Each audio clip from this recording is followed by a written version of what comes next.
are the New York Knicks. I'm back in the New York groove. Well, it's the Knicks. New York. We are the New York Knicks. New York. For this new season we're about to enter, the Knicks is taking no shorts just like winter. New York, New York. New York be about the Knicks, huh? But the best thing about New York City is K-N-I-C-K-S. Everybody say go New York, go New York, go! Go New York, go New York, go! Hey everybody, it is the New York Knicks podcast, episode 625. I am Jay. How you doing, Mark? I want to open the show with a question from our listener, Anthony. Longtime listener, awesome listener, super fan. He asks, is the season over? Well, That's the tone of the episode. the play-in tournament portion is, right? I don't think the play-in tournament's over. What do you mean? For the Knicks? I don't understand how the play-in tournament works. My understanding is I don't think anyone understands how. I don't know that it's complicated to figure out how the play-in tournament works. I think no NBA fan cares enough to figure out how it works. My understanding is you're in groups of something or other, of teams, and there'll be a single elimination tournament, but we're not in that yet. I don't know. It's just like, hey, it's game 6 of the season. Also, we're in the middle of this super excited play-in tournament, so it is hyped. Weird though. Like all Friday's games are play-in tournament games. You're like, but we already had games on Friday. Well, now they're play-in tournament. How is it different? The floors of the arenas look different. Why? Because it's play-in tournament. Get hyped. I think they should go back. The NBA, someone should just do this. They should just pretend play-in tournaments happened every year and just like go, game 27 of last year was the start of the play-in tournament. And just like produce winners. It ended at game 30 when the Hawks beat the Pacers, so congrats. If they're just going to be games that are already happening and you're just going to call them part of the play-in tournament, let's just go back and pretend it already happened. Like this is the 40th play-in tournament. Maybe the Knicks won one year. Who knows? Yeah, you can figure it out that way. You never know. Like we have the Knicks are like, you're like, why is there a banner for 1984? Yes, we went back in the records and we made up the play-in tournament and you guys won. Why there's Photoshop pictures of a parade? Yep, Photoshop pictures of a parade. So would you make? I have a question, Jay. Yeah. Would you make a big trade to win the play-in tournament? You're like all in for first rounders, to win the play-in tournament. Get that championship banner up there. Yeah. Okay. I mean, I've been saying this is the worst idea they've had in a long time, and seeing it in action has not changed my opinion of that. One player, and I forget which player said this, said this only makes sense if the winning team gets an automatic bid to the playoffs. Mm-hmm. Why is that not what you win? I mean, even if, like, let's say you're the Bucks, you're going to be in the playoffs anyway, but, like, at least that'd be a prize. It would, but I think that would be dumb, too. But at least there's something you're playing for anything. It's like, I know everybody else has to try for 82 games, but you won game 9 of the regular season, so you're in the playoffs now. Yeah, yes. But at least that, like, to be a point to the tournament, I guess. I don't know. Okay. Speaking of pointless things, the Knicks are playing basketball. They've played 6 games. The season is getting excruciating already. How you feeling, Jay? I mean, 271 is pretty good. Julius Randle's shooting percentage? Yeah. Oh, wait, no, sorry. I was comparing it to baseball. His hitting percentage would be really good. Actually, it wouldn't even be that good for baseball at this point. Daniel writes, for the Mets, it wouldn't be bad. I'm the minority here, but I think the Knicks will be fine. Randle will play better. RJ will return and help a lot. We have a top 5 defensive team. You got to make some shots, but they will start falling. I say let's wait 15 to 20 games. Do you guys agree, or am I being way too optimistic? I'd like to add to his comment that, do you know what other teams started off 2-4 last year, Jay? Is it the Knicks? The Denver Nuggets. Oh, okay. So just to prove that your season's not over at 2-4, which we all kind of know. Mm-hmm. What do you think? So we have Anthony asking if the season is over, and Daniel writing, we need to be a little bit more like less overreactionary and just go like, let's wait a bit. Like we have a lot of good things going for ourselves, and I guess we're both somewhere in between, right? Yeah, I'm not totally freaking out because, all right, everyone's been really hard on Randle, Or you think? And he's shot through 6 games. He has the worst shooting percentage for a forward in the history of the NBA, which isn't good. It's not good. I cannot believe how many different ways people are posting about how much Randle has sucked.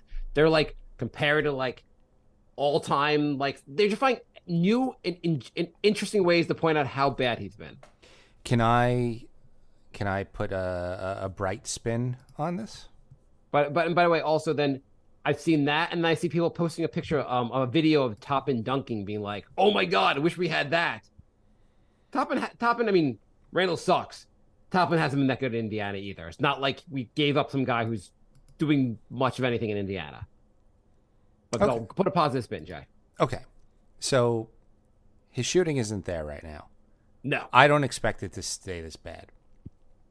But it'd be hard to believe. Right now, he has a career high in rebounds per game.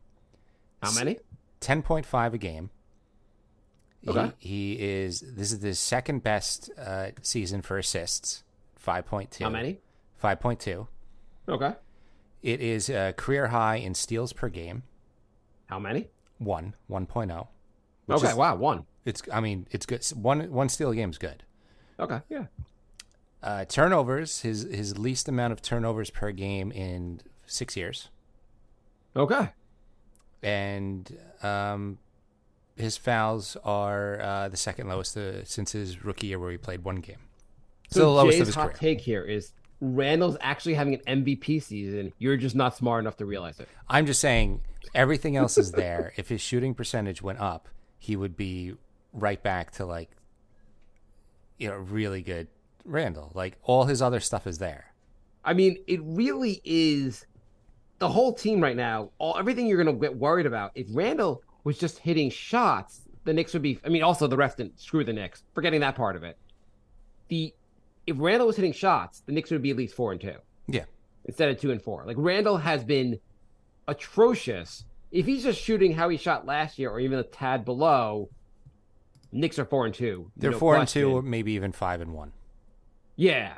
And so so what's going on with Randle? Well, actually, so since last show, there's been 3 games, just to kind of, I mean, every fan listening actually knows these things already, but since last show, the Knicks played Cleveland twice and then the Bucks. The first game was kind of awesome. Knicks stomped the Bucks. Stomped the Cavs, and we were all pretty happy. Then they blew a game to Cleveland, which Cleveland looked like they were basically trying to throw. And Randle could not have looked more checked out in that game. Yeah. And that really got everyone being like, before this, he wasn't shooting well, but he looked completely checked out in that game to the point where there were multiple possessions where Brunson or someone else would pass him the ball, being like, take a shot, dude. And he's like, no, I don't want to shoot. Yeah, it did look. It's hard to tell. I think he just has that look, though.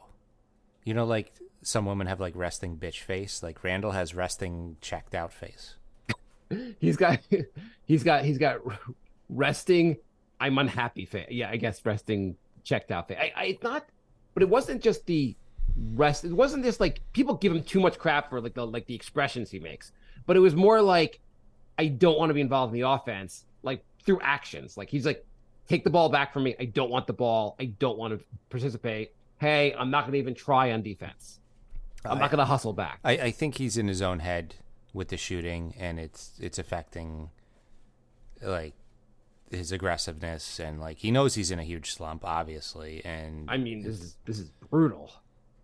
Andrew said we predicted the away teams would win in the Cleveland back-to-back. That is true. We are Yes. We are very good at predicting things. Yes, we predicted the Knicks would lose to the Bucks, and we were correct. I mean, nobody was picking that. Knicks should have won that game also. Yeah. Yeah. I'm going to stop looking at the last 2-minute report because every time it's just like, yeah, we screwed the Knicks 3 or 4 times, and what are you going to do? The refs have been goddamn between. I know last episode we complained about the whole Brunson on The flopping. landing, the flop and all that crap, basically like the him landing on the foot in the Boston game. But like this is ridiculous. The Brook Lopez threw an obviously illegal screen to set up Dame's shot, and it's totally fine. Like Brook Lopez always fucking does a goddamn illegal screen. The refs aren't looking for that at the end of the game. He like flexed his arms like he was setting a screen, but he just kept walking forward and walked through a Knicks player, and they didn't call it, and it's like, and that led to a Dame layup, which also in the layup Dame gets the foul called, and he's not actually touched. Right, so that's a potential 4 or 5 point swing. Again, in a right. 4 point. I don't know game. why they can't review those kind of things, or you can't challenge a non-caller. Why are the refs so bad in the NBA? I think they're corrupt. I really do. I don't want to be a conspiracy guy, but I mean they've literally rigged playoff series, so like the evidence is there, and the guys who are rigging it are still reffing. So I think Allegedly. It's corrupt, and I don't think they. Well, we don't know the people are actually who's actually currently reffing that was convicted of rigging. Well, not convicted, but Donahue called Scott Foster before and after every single game he rigged, and Scott Foster's still reffing. We're saying allegedly for the purposes of not getting sued, yes. Jay. I'm just saying, okay. Like, you think that they would have at least been investigated. Our opinion is this crap is corrupt. And I don't want to blame, whatever, the rigging stuff, everything's our opinion, but I really don't want to blame the refs normally. But there's some blatant call. The Milwaukee game and the first Boston game, ridiculous moments basically by the refs. Yeah. I like, if the Knicks just lose, I'm like, fine, that sucks, but they lost. But if they lose and it's questionable that they could have won because of a terrible call, then that's when I get really, really mad. It does get annoying. Also, you're like, well, the Knicks like shoot like if Randle doesn't shoot so poorly, they would have won the game anyway. If he just shoots a little better, and there's a lot of things wrong. The losing team has to always hear about everything they did wrong. You never hear the winning team go, well, you only played well enough to win with the ref helping. Yeah. Whatever. It's just frustrating. Also, there's never a game where they're like, oh yeah, the Hawks lost because Randle ran over Trae Young and they didn't call it. Like it's never the other way. Why doesn't the 2-minute report at least include like post-game fines or something? Hey, we're going to fine your team for this because we didn't call it during there's something. Yeah. We're getting guys that are fined for for flopping mid-game that wasn't called during the game, but a foul that decides the outcome of a game, no consequences. Right. You'd think with sports betting being so prevalent too, like that's costing a lot of people money. Or making a lot of people money, whatever. Or making a lot of people. Well, that's probably... Allegedly. Yeah. Supposedly. Yeah. Our opinion is that some people are making money off of this. Who knows? Anyway, more things that the refing's going to stay what it is. But so Andrew says we are 29th in offensive rating, but we're 3rd in defensive rating. Yeah. Where do you think that ends, Jay? You have to think the defensive rating is probably going to get a little worse. Mm-hmm. And the offensive rating is going to get a fair amount better. I think they could finish top 10, like 8 through 10 in defense. Yeah. I mean, that's around where they were last year. Yeah. Last offense, year they're just, I mean, it's not like just Randle shooting bad. I mean, in fairness, the team is actually constructed better. Like they're better than last season in terms of like just on paper. And last year's team was tied for 3rd in offensive rating. Yeah. So clearly they can go up from here. Of course.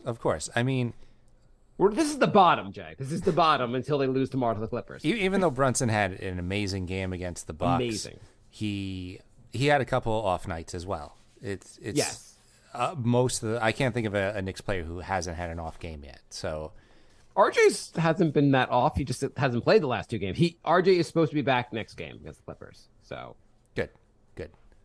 We desperately need RJ back. I'd also like to thank Harden for finally deciding to play in an NBA game, and the game is against the Knicks.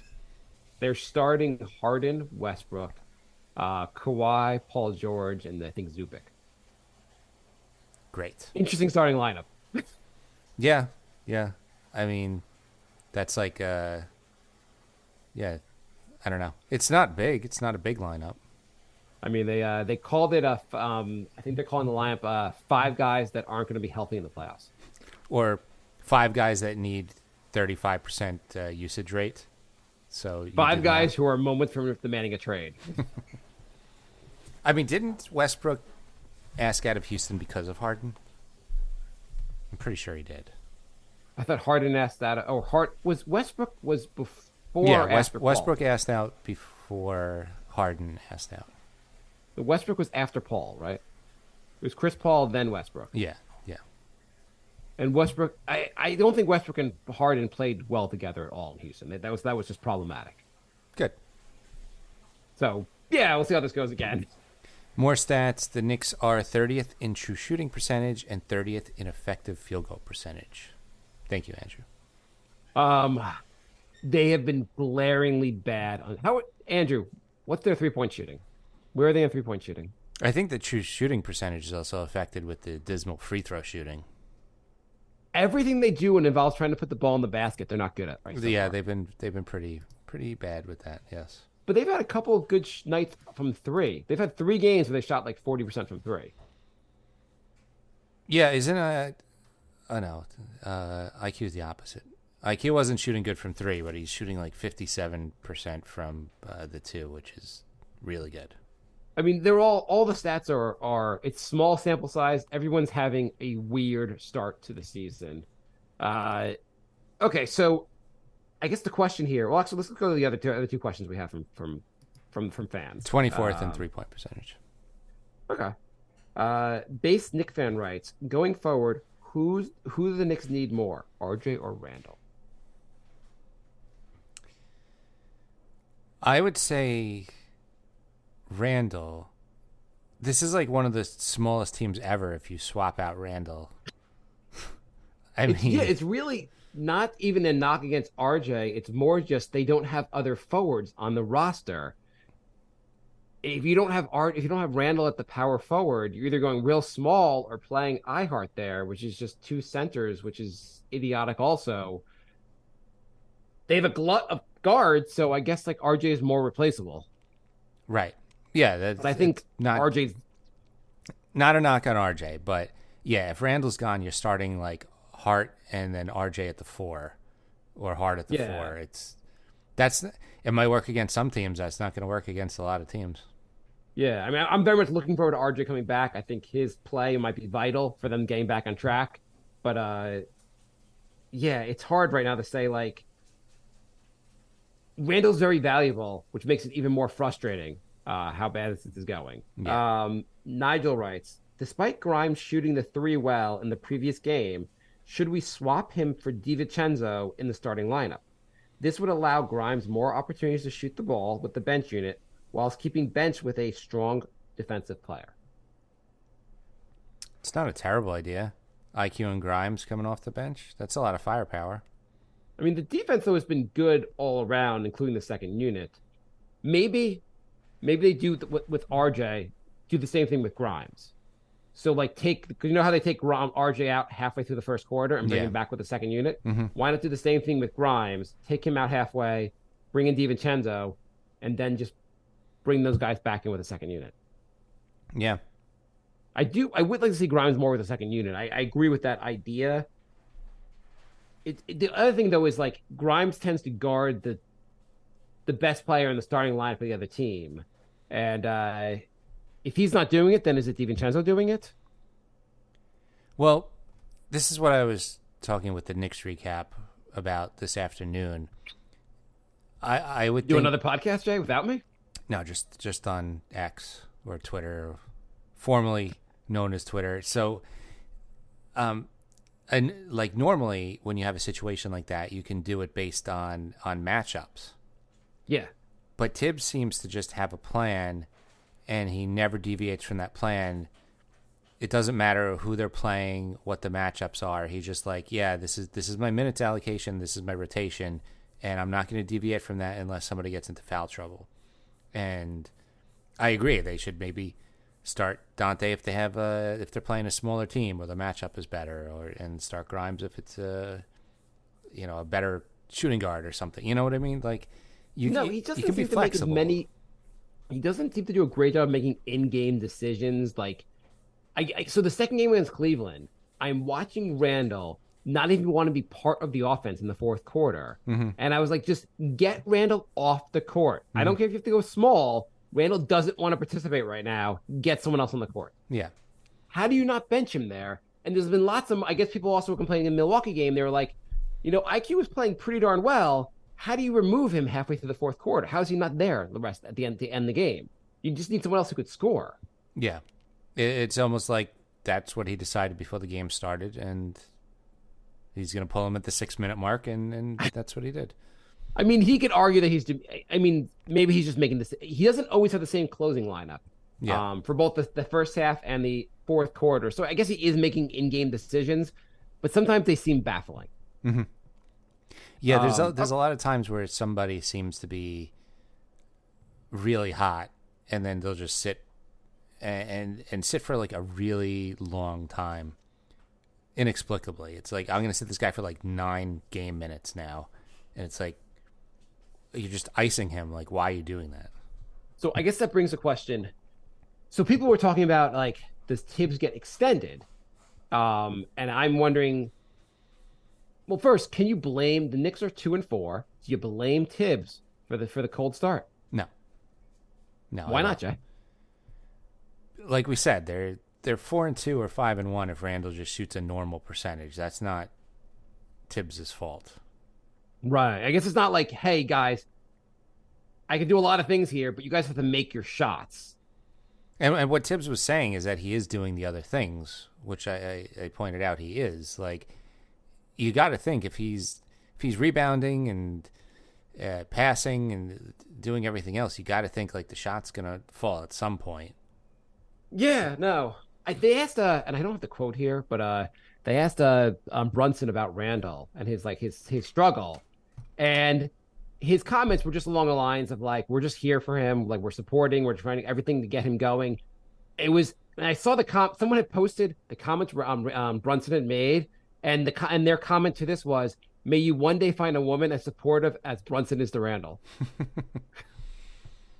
Which I thought was just a pretty funny. I mean, what else are you gonna do? Like, it's not like there's anybody else who has Randle's talent sitting on the bench where you like just put him in. Like, Randle's the key. They need Randle to play well, or they're not going to be a good team this year. That's just, it is what it is. Yeah. So this leads me to, if Randle is back to Randle from 2 years ago, is the season over?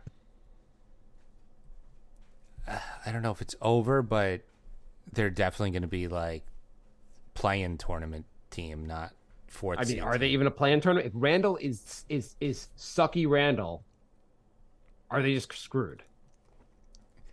Are you talking about 2 years ago Randle, or like the worst shooting forward of all time Randle? Because you mean the last 6 game Randle? Yeah. I imagine he'll. So I think it's fair to say there's a decent chance that because of his ankle surgery and not having the time to really get ready for the season, that has put his shot off and his confidence off, and that's part of the reason. Not that this is an excuse, but it is the situation that maybe that has thrown him off, and that's why he's not making the shots early. Yeah, I think so. I mean, he is a guy who plays all summer. He works out all summer. He shoots all summer, and he didn't get to do any of that. And so being rusty makes sense. I mean, if you think about anything we do, like, I don't play basketball that often. Like, when I go play basketball the first time, when I haven't played in like a year, I'm a little off, and I'm playing with friends for fun. If that was like every time I go out there, fans are like, it's like a hugely important event, and then I'm like, I could see how it could really screw yourself up, basically, because you haven't been doing it the way you're used to doing it. So you're saying 6 games in, we don't need to blow up the team? No, I'm saying we do, Jay. Let's just blow this whole thing up right.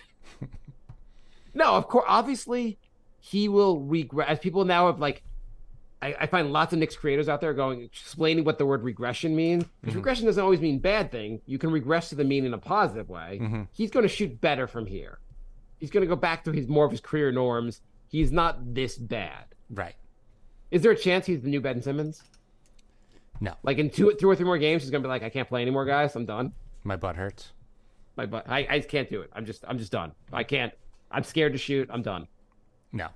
I appreciated in the Milwaukee game, even though he missed, I think 300 shots. At least he went back to shooting again, even though the shots were terrible. Mm-hmm.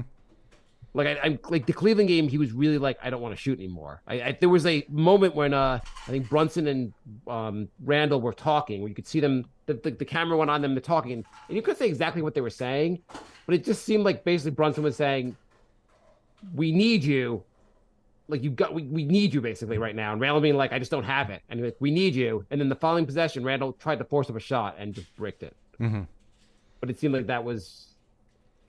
There was another one where Randle seemed to get mad at Brunson for taking a bad shot after Randle took 5 or 6 bad shots, which is also odd. I think that he thought the ball was coming to him that play, and you're right, he didn't. And Brunson did take a bad shot, but Brunson also scored 45 and had a pretty darn good game. So. Yeah. You're allowed to shoot bad shots if the other ones are going in. Yeah, it was a bad shot though with Brunson. It was, but it's kind of like, dude, you've been doing that all game. Like, why are you getting on my case? So what are the so? Let's just say Randle is worse than 2 years ago. He is not worst forward ever, but he's just having a bad year in his head. He cannot get the shooting to go. What are the Knicks' options? Knicks' options are to either make a move, make a trade, or pray that RJ makes a massive leap and he's an all-star this season. And gets taller. And quicker. There are people also saying like the Knicks really screwed up because they should have traded him in the offseason when they had the chance.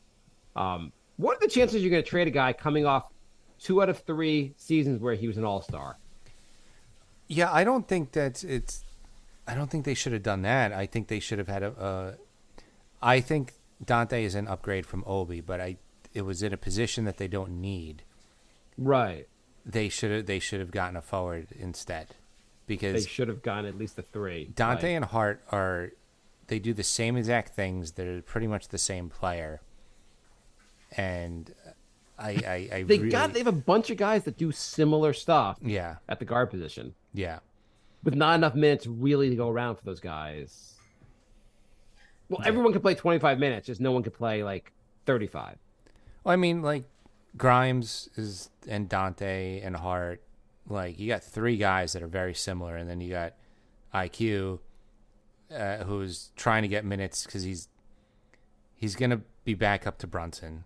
But then he should be playing more minutes, which means he's got to play more at the 2, and you already got 3 guys playing at the 2.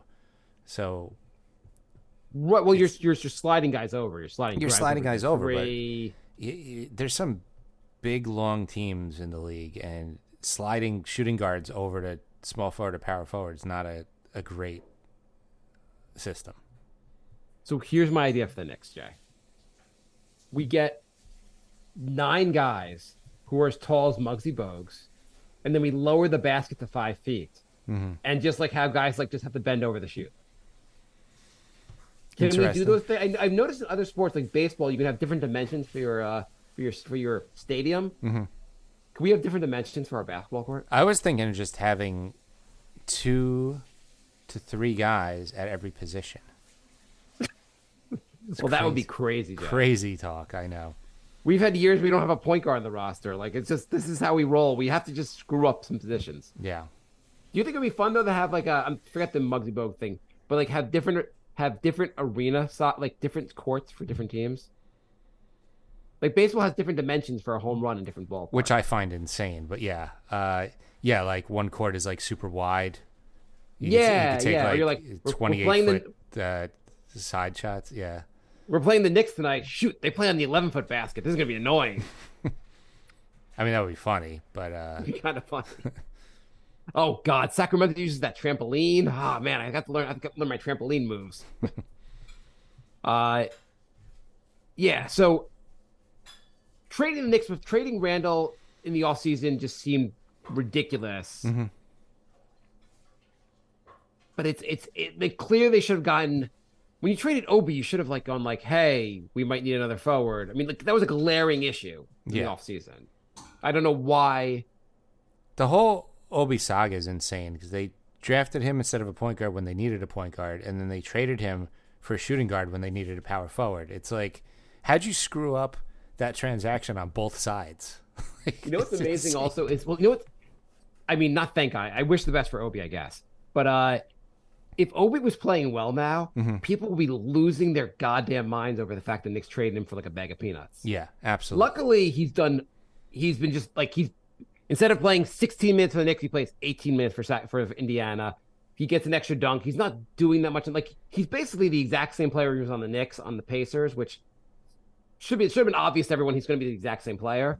Well, people are still losing their minds just because Randle's playing so bad. But people are posting. I saw someone post like some Knicks content creator was like, posted a dunk from Obi. I was like, yeah, we knew he could dunk. Show us a highlight of him playing defense. Then I'll be impressed. Yeah. But it would be really bad if Obi was having an all-star season and we're like, and Randle's terrible. Great. Yeah. It turns out he was just this all-star in waiting. And yeah, it does suck though that Randle has been bad, but it's not a hot take to say we think he's going to play better from here. I don't think that's a hot take. Although some people would probably argue with us that he's washed up forever, and I'm getting worried. I'm getting really, really worried. More worried than I should be in six games of the season. So you've underestimated his minutes. Andrew just gave us Obi's minutes the last 4 games: 24, 25, 20, and 26. So wow. And I bet if you look at his stats, they're almost identical to last season. Well, yeah, but we don't need to talk about that. He's not really doing much on the court. An extra dunk here or there. So if Randle is bad, I'm saying this team cannot make the playoffs. I think he is so vital to this team. He might be more vital than Brunson because of just no one to replace him. Yeah. It's a roster that is. I don't get how they went from almost no guards to no forwards, but it's like, oh my God, we don't have any guards. Let's overcompensate and just stack. It's bad. Say you wanted to be done with the Randle experiment. I'm not sure if you can call it an experiment at this point. What do the trade options with Randle look like? I mean, keeping in mind that we only want to trade Randle when he's bad, and I don't know why a team wants to trade for him when he's bad, but what are the options? What teams can you see the Knicks actually trading? I saw someone, a Chicago Bull fan, well, may or may not have been a real Chicago Bull fan, proposing a trade for Randle. And all the comments were, are you an idiot? Why would we want Randle? He sucks. So there wasn't a single Bull fan that seemed to agree with this person. And I'm sure the trade was for DeRozan or Levine, which is more guys that play the same position. So, but what can you imagine if they did that? They just you know what? They only replace him with another guard. No forwards this whole season. The Knicks, we don't give an F. That means F is for forward. What trades? Where can you see potential to trade him if we want to trade him? The Raptors. So you're going to trade him for Pascal Siakam? A change of scenery for both guys? Yeah, Siakam's like, I'm not going to re-sign with you guys, so you might as well get something now. And maybe you can figure out. I mean, everything's about figuring out what's going on and can you get Randle right? Yeah. I mean, if he was traded to San Antonio, not that San Antonio's going to trade for him, don't you think San Antonio, Popovich, could get through to him? If Pop can't, who can? Yeah. So other teams, it's what hard. What about San Antonio? What if San Antonio says hey, Victor's playing pretty darn well, maybe Randle will be a good influence on him? I mean, it's hard because you need to get a forward back, so that significantly limits. I don't know, Blazers. Well, that's super limiting. Let's just say you don't need to get a forward back because we're gonna punt on the season because we're let's just try to move on and figure it out from No, here. they're not making a trade without getting a forward back. That's You crazy. you don't challenge Leon Rose to do something insanely stupid like drafting Obi in the first place. I think he's really bad, but having 0 forwards, I think, is even beyond his incompetence. So, So I think the Blazers for Grant. Yeah, that would be a reasonable move also. And the Blazers just signed Grant to a long-term stupid contract, so it would be like moving one stupid contract for another stupid contract. I mean, Randall's contract isn't even bad. No, it's not terrible. Like people are It's saying, just let's he get signed for Towns. 3 more And years. Towns makes like 2.5 times what Randall makes. So I'm going to make the argument for the Spurs. If Victor's Wembanyama is for real, he does look for real. What's the one thing that does not look like he's that good at? Rebounding. He doesn't look like the best rebounder so far. Right. So what if you bring a power forward next to him who's really good at rebounding and good at passing?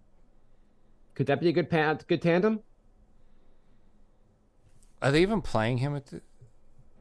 I don't know what they play with Victor Wembanyama. I haven't got a chance to watch it. I thought they were doing like with Towns, and they're playing him at the 4. I mean, he's taller than everyone. Isn't he playing center? I don't know. I mean, They're playing. I saw him pass. Maybe he's playing point guard. I haven't watched the Spurs. It's hard to get Spurs games in New York. No, I know it's really annoying. The games are on later, and they're like, I have to. I'm like only when they're on like TNT or ESPN. But like, and the Knicks are playing them soon, so I'm excited to watch them in that game. But that would be or what about OKC? OKC's got other positions down. Do they have a really good 4? Chet is not an amazing rebounder. Yeah, they are playing him at the 4. I thought so. Yeah, because Zach Collins is the center. Yeah. So how about Randle and Wembanyama over Zach Collins and Wembanyama? But who are you getting? Zach Collins? Draft picks. They have San Antonio has draft picks. No. OKC has draft picks. Going the whole season without a forward's insane. No. Okay. Yeah, I guess Jeremy Grant. But do you think Portland's going to do that? I think they would move on from Grant. I don't know if they want Randall, but I could see them moving on from Grant because Portland just seems like they love weird moves. What about to Utah for Larry Marketing? Maybe Utah is not working out again. They're 2-5. Yeah, Utah. I don't know what they did. They went to a bad roster, but they were good enough to not be terrible, and now they're kind of just stuck in limbo. Yeah. A lot of teams like Utah, OKC. There are a bunch of teams out there that have a lot of assets that can go crazy at any point to get guys. Mm-hmm. Wouldn't it be get a bunch of first round picks and like reload? Are you going to get a bunch of first round picks for Randall? You can't get a bunch of what if you have a lot of them. Like you go to OKC and go like you have 37 first rounders next year. I don't know how that's possible, but you have 37 of them. Give me 8 of them. You know what's crazy? OKC drafted all these good players. They built the team the right way, and because of the new CBA rules, they're not going to be able to like sign all of them long term. Come to the Knicks. It's just they also have a lot of draft picks where they can make a big trade if anyone becomes available, like a Julius Randle. Mm-hmm. So you're not ready. You're only going to trade Randle if you get a power forward back, and really the pool is pretty limited. It is, but it's absolutely insane to have no forwards on the roster. It's insane to have one forward on the roster. It really, I've been thinking about it since you said last week about ESPN saying the Knicks only had one forward on the roster, and just really how insane. I mean, I feel like RJ Barrett's kind of a 3. I do too, but if you go to ESPN's depth chart, they have 8 shooting guards according to ESPN, and no small forwards. IQ is a point guard or a shooting guard? Shooting. They call everybody a shooting guard. Okay. I mean, the Knicks can very well turn this around real fast with this roster. You want to talk about? Here's something I also want to mention. Mitchell Robinson's trainer posted on Instagram, basically bashing the fact that it seems like no one's lobbing the ball to Mitch anymore. It is kind of crazy. Did Mitch have no field goal attempts last game? Yeah. I mean, I don't blame him for getting a little annoyed. So in the Cleveland game, I think it was the second Cleveland game, when Mitch out of nowhere just drove to the basket and scored. Like, why can't he do that? Like, he did that once last year or twice last year, and now he just did that. He can dribble the ball. Why doesn't he do that? Like, I mean, forgetting even like the they should be lobbing the ball to him, obviously, but why don't they like every once in a while? Why don't he just find a mismatch and just dribble to the ball basket? And like, he's really athletic. I mean, he's not like Wembanyama athletic, but he's pretty athletic. I would rather just see like an actual post up move, but yeah, I mean, I want to see Hardenstein and Mitchell Robinson become more involved in the offense. I don't get why you wouldn't try and do lobs all the time. Yeah, I think Hardenstein actually, I feel like he has the ability to have some post moves. Mm-hmm. He does have the post moves. Mitchell Robinson seems like the post moves don't necessarily work out, but you could lob the ball to him. And like, if you give him the ball, like if he's just being guarded by a center that's not as big as him, it seems like he could take that guy one-on-one and should do that more often. Yeah, I don't know. I haven't really seen much of that, but we have seen him catch lobs. So yeah, not even trying it seems a little weird.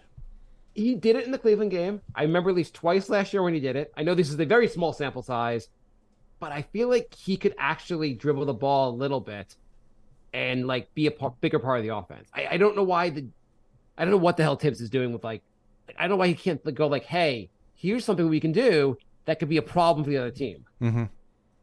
Yeah, why don't we try it? Like, just try some different stuff. I felt like in the game one against Cleveland, the set like, I mean, again, their centers aren't that great, but like Hardenstein caused them a ton of issues on offense. I think he chipped in like 15 points on offense that game. Yeah. And Mitch got like 8 points that it seemed like it made a big difference. I guess he got 13 points that game, but our email is nynickspodcast@gmail.com. Phil writes, guys, Mitch can jump, Mitch can block. He can pass, lay it in, rebound, he's solid, but he can't grab the ball off the floor underneath the basket. What would you work on with Mitch to improve this important basic basketball skill? It seems to cost us 1.5 rebounds a night. First of all, I would stop passing the ball below his waist. Like, sometimes they'll do like a low bounce pass to him, and it's always a turnover. Mm-hmm. Stop. You can only pass the ball up high to him. And the second thing, I don't know how to. You remember the movie Rocky, and where Rocky trained by having to chase a chicken? Mm-hmm. Maybe they should do that with Mitch. In the next offseason, he has to catch a chicken. Not a bad idea. Would that help? I mean, it's all about like guarding the ball while you pick it up. Like, you can't just stick your arms out. You need to like kind of, shield it with your body. It's probably tough when you're 7 feet tall, but like other centers seem to be able to do it.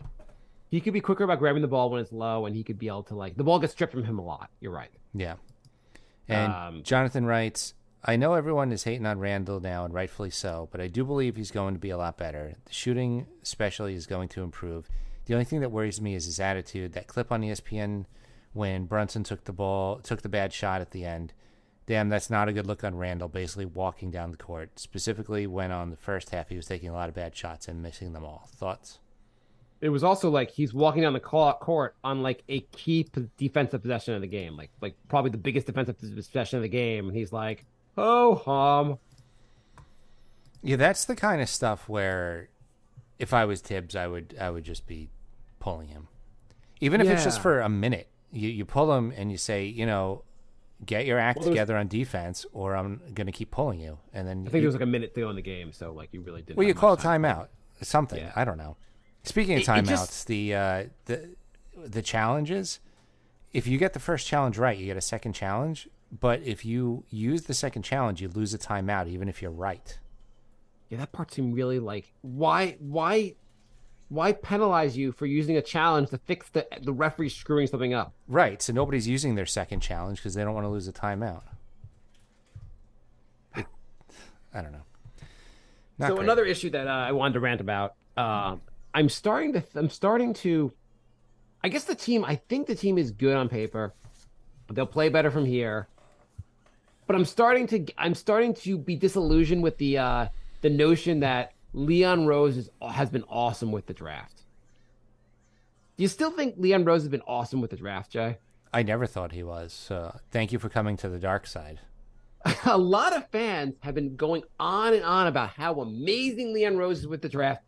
How amazing. So reviewing his drafts, the Obi pick, clearly a terrible pick.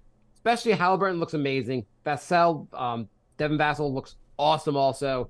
Not as good as Hallie, but that terrible pick. You get IQ. IQ is awesome. Great.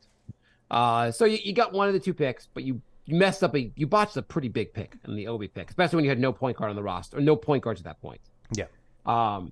Year 2, you get Grimes. Mm-hmm. Grimes is a very solid pick. Mm-hmm. Those are the two guys you really got, IQ and Grimes. I give you a lot of credit for those guys. Both guys are solid role players. Good guys to have gotten in the 20s. IQ Mm-hmm. might be even better than a role player. Mm-hmm. From there, people are lauding him for McBride. And I like McBride, but he cannot crack the 9-man rotation. Right. So it's not that amazing of a pick if a guy's just like a backup that doesn't really play for you. Mm-hmm. People are giving him lots of credit for Sims. Sims also doesn't really play that much. So I can't give you that much credit if the guy doesn't play that much. Yeah. And then Rokas, whatever his name is never coming to America. So I can't give you any credit for drafting a guy who's not going to play in the NBA. Mm-hmm. Year 3, you trade a first-round pick to move off of Kemba Walker. You miss out on Jalen Williams, who is what's his last name? Yeah. Yeah. Is it Jalen Williams? Pretty sure. The guy in OKC, right? OKC, yeah. I know why I'm like block out his name because I'm just angry. He's a legit 3 that plays defense. You really could use him. Jalen Williams. He looks like he's going to be, I don't know if he'll be an all-star or not, but he looks like a guy we could really use in this roster. Mm-hmm. Or you could argue for Jalen Duran. Either way, you took no one. You couldn't figure out how to have enough cap space to get Brunson and draft a player. Okay, so you got no one in year 3. Year 4, I guess you guessed wrong on which pick to keep. But all in all, you have 4 drafts. You've produced 2 good players. I don't know. I mean, I think 4 drafts, 2 role players is about like the minimum you should do in 4 drafts. Especially when one of them's a top 10 pick. Yeah. I mean, you had a pick 11 in the draft, which you didn't use. Right. It doesn't seem like he's really kicking butt in the drafts. Like, I really feel like getting 2 players in 4 years is like average at best. You could have made picks with your eyes closed, like just picking out of a hat, and you would have gotten like 2 players with all those picks. Right. You mean 2 guys that are in the rotation in 4 years? Yeah. Yeah, 2 guys in the rotation. 2 guys in the rotation in 4 years. Neither of them are an all-star. IQ people have high hopes for. Grimes has been pretty good. They're both good players. I really like them. But I think we're overrating how good Leon Rose has been with the draft. If he messes up this draft, then I'm completely out on him. That'll be 3 years in a row. I mean, it's just the team's not that. He's put together a very decent roster, and they've had a lot of success. The Knicks are just 2-4, and I'm angry, and I want to rant about stuff. That's all. I'm just angry with this goddamn team. I'm angry they don't have another forward. They could have gone to a Jalen Williams. They could have gone to anyone else if you drafted other players. And I wonder how far this team can go. Like, if you had drafted Hallie, you might have a higher upside. I mean, maybe if you draft Hallie, you don't get Brunson. So maybe that, like, would you rather Hallie or Brunson? It's very close, right? Because I feel like playmaking is the Knicks' biggest need. And as good as Brunson is, he's more of an ISO scorer. He's not getting like 10 assists a game. Like Hallie seems like more of what you need for this team. Or you could have had both. You could have had both. No, but there's a decent chance, I guess, the idea that you would have had Hallie on the roster. Maybe not. You would have taken IQ. Let's say you took IQ also. You would have been like, you may not have gotten Brunson. I don't know.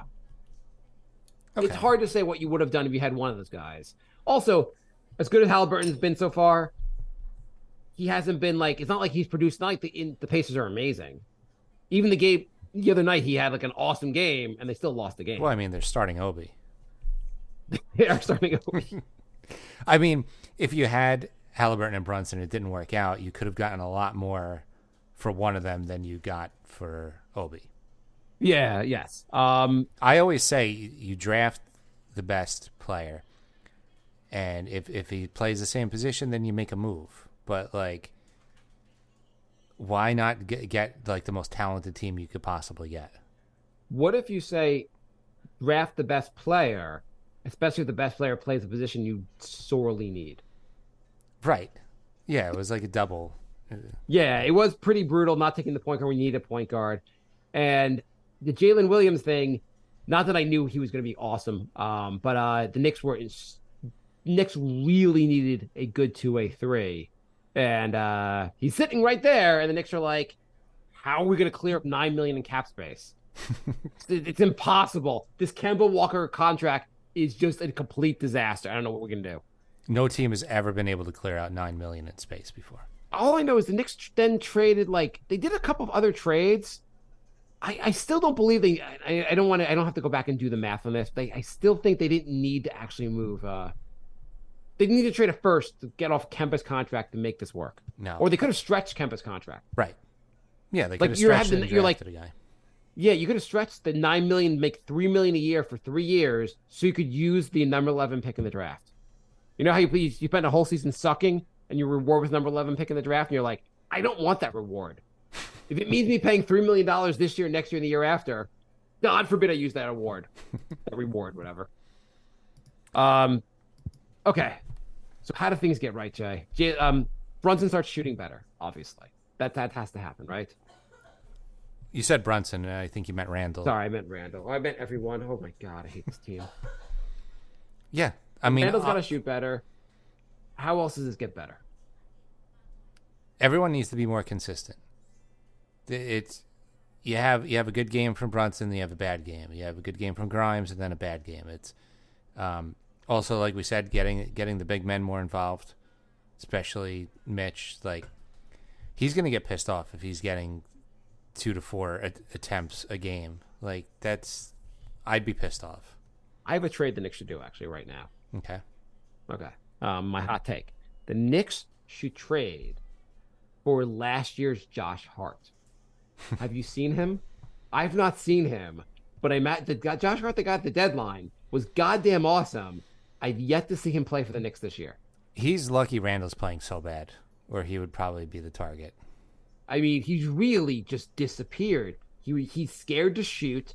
He doesn't he was he was just fire. Like, he was on the court. He was making things happen. Did great passes, great shots. He was doing everything. Now I'm like, what the hell is Hart doing? Where is the Josh Hart I had from last year? It's 6 games. I think we're just overreacting. I mean, Dame had a 6-point game. Like, I don't think people are doing podcasts freaking out over Dame. Like, a lot of guys have had bad starts to the season. It doesn't matter. Yeah, but, Shea had a terrible game. It happens. Yeah. Usually not historically bad, but it happens. Only the Knicks have historically bad starts this season. Anyway, I mean, the Knicks are only 2-4. They beat the Clippers. They're 3-4. Things are back on close to being on the right track. Right.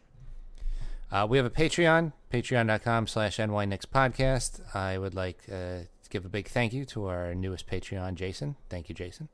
Oh, thank you, Jason. RJ comes back. Do you think he is going to continue? Do we expect RJ to really have a true better season? Like, he's taking the leap, whatever the leap is? I am not going to say he is taking a leap, but I will say he will be better than last year. I think, I mean, I guess it doesn't have to, I don't know if it's going to be quantified as a leap, but I think we're going to get incremental improvement. Maybe better than incremental improvement. Well, that would be he's had a good start to the season. He has, but he's very streaky. So, you think? I'll believe it when I see it. If he can string together more than 10 games, then I'll be like, okay. I've been actually when he wasn't playing, I was like, damn it, where's RJ to hit the threes? Yeah, I mean, that's the thing with RJ out. teams can double down on Randle, and it makes his shooting slump even harder because now teams are like, no, he's going to take the shot, and they could double team him. Right. Everyone else is also streaky, and like the guys, like you needed Josh Hart when RJ is out to be like, I'm going to get mine. He doesn't do it. Dante DiVincenzo tries to do it, but everyone's streaky. RJ really he does a lot of things that helps. I mean, like his driving to the basket and getting to the line, especially, is it's super helpful. Yeah. And he's been pretty consistent with hitting threes this year. I hopefully RJ's knee is not a real issue. I know the way he landed looked pretty bad. So he only missed 2 games though, so hopefully the Knicks are just cautious. He's 23. He heals faster than we heal, so hopefully. Yeah, but if he's sore at all, rest him another game. Don't play with that. Make sure he's 100% before you bring him back.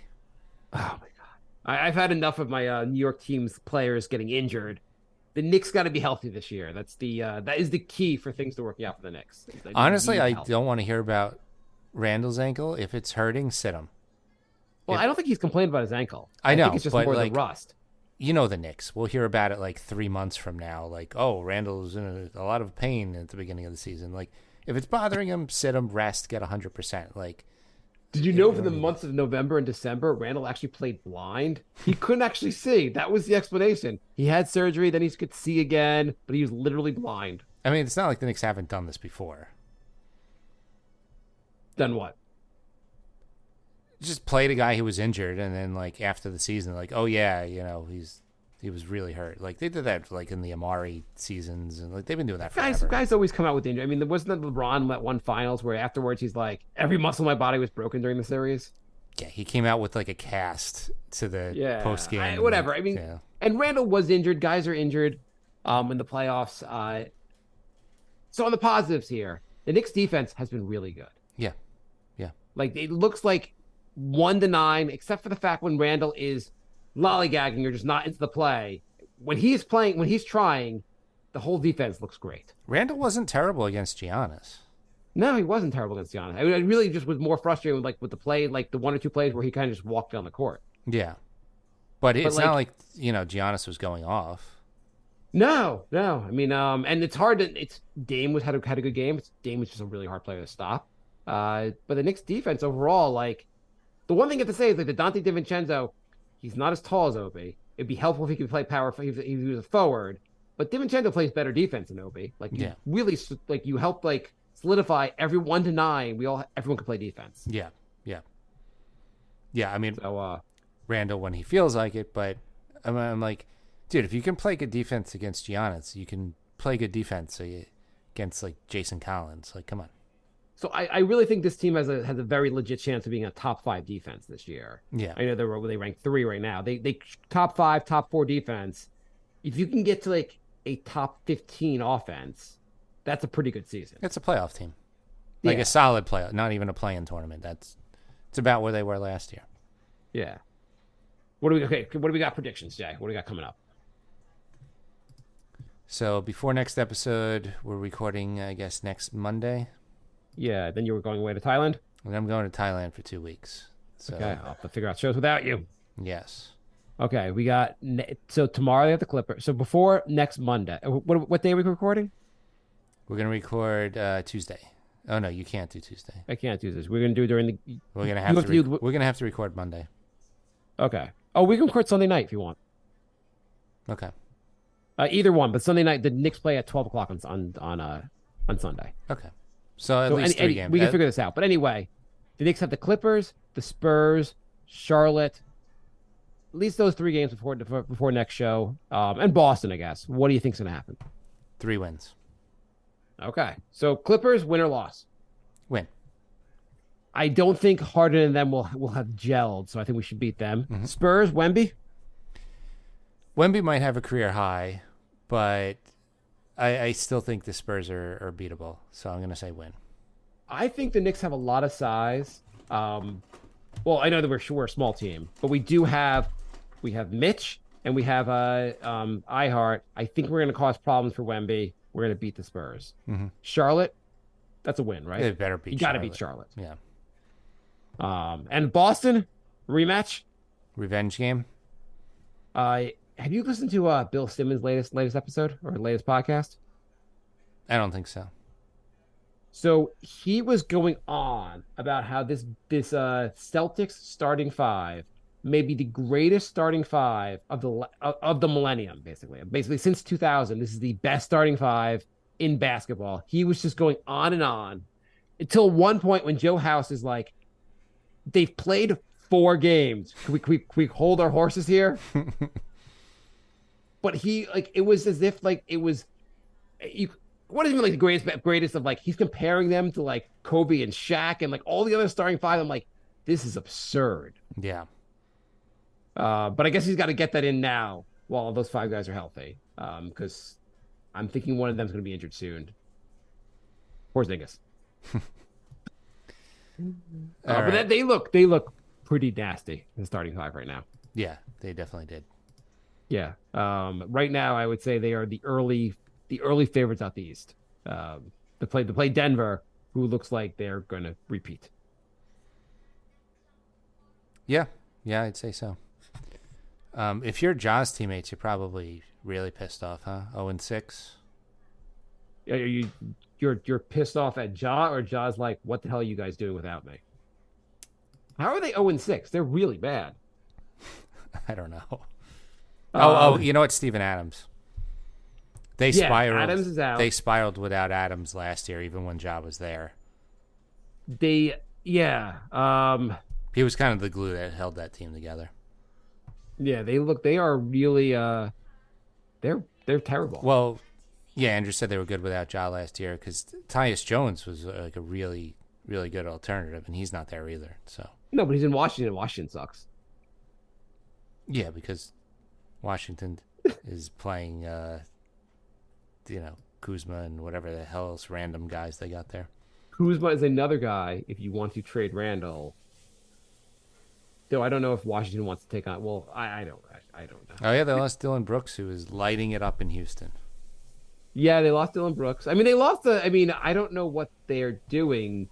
When Ja asks out, Jay, do we add that? Do we trade for him? Do the Knicks have a good history with guns? I'm not going to look into that and just say yes, we should trade for him. I'm going to say they drafted a guy who shot himself, but I don't think the Knicks have had a bad history with guns. I mean, there was that did happen, but that was a 2nd round pick.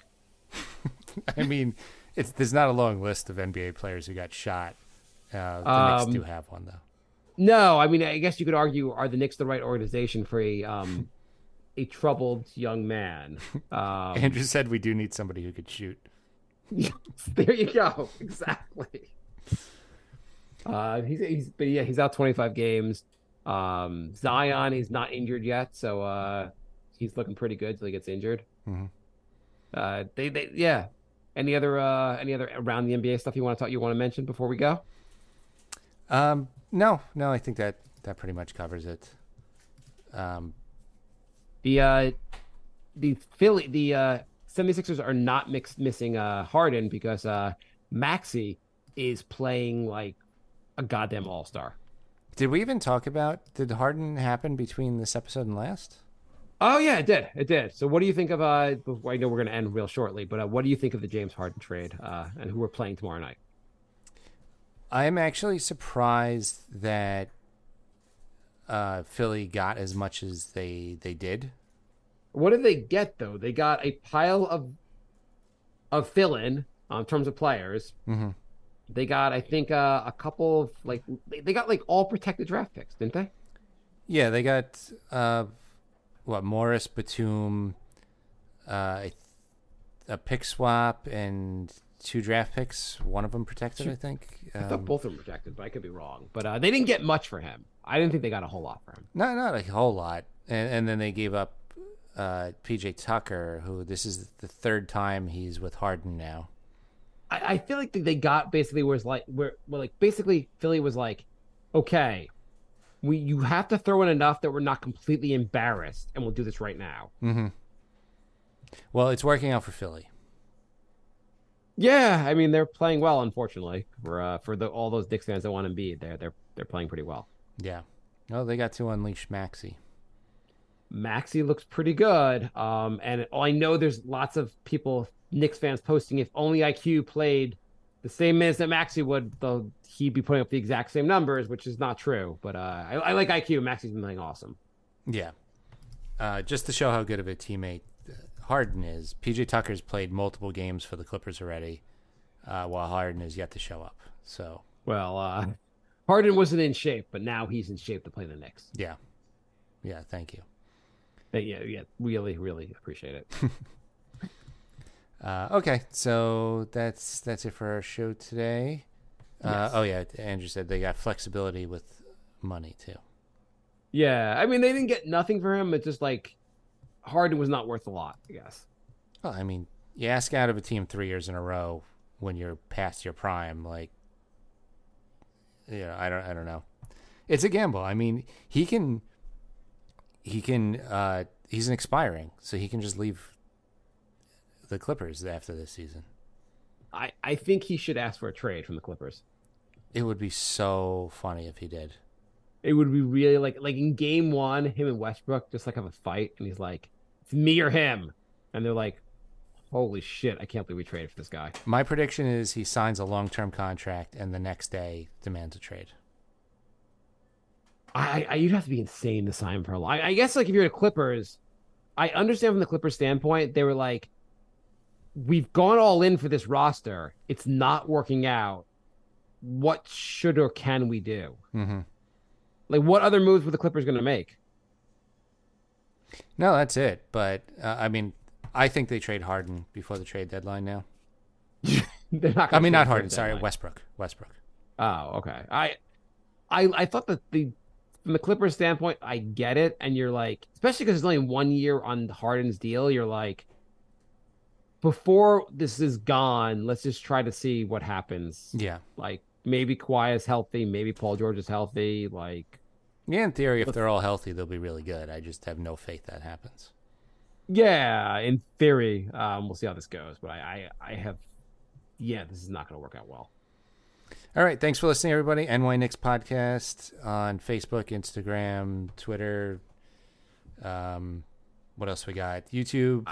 Our handle's at NY Knicks Podcast on YouTube. So by next week, Jay, Randle have had at least 2 really good games, and we will be stopped. The whole talk about Randle sucking, everyone will move on to a different conversation. Yeah, the Knicks will be 5-4, and this will all be just a bad memory. Yes. And if the next show is the Knicks only have 2 wins on the next show.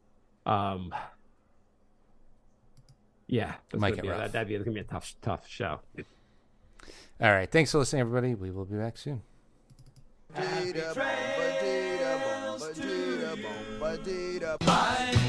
love. Goodbye, everybody. Goodbye. It's all over. Goodbye. It's time to go. This is the end. Say goodbye.